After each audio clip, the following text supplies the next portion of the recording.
सम्पूर्णमा नमस्कार। हामी बस्नेत फार्मेसी आज हजुरको लागि TusQ-X नामक कफ सिरपको बारेमा थोरै जानकारी दिनको लागि यो भिडियो बनाउँदैछौँ। यो TusQ-X यो एउटा एक्सपेक्टोरेन्ट हो। एक्सपेक्टोरेन्ट भन्नाले जुन बिरामीहरूमा खोकी पनि लाग्छ र सँगसँगै कफ पनि आउँछ। कफ आउँछ तर कफ राम्रोसँग बाहिर निस्किरहन सकेको हुँदैन।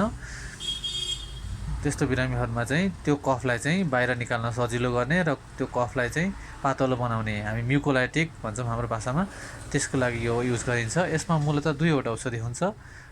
5 ml यो औषधिको 5 ml मा टर्बिटालिन 1.25 mg हुन्छ भने ब्रोमहेक्जिन 4 mg हुन्छ। ब्रोमहेक्जिन म्युकोलाइटिक हो र टर्बिटालिन ब्रोन्कोडाइलेटर हो।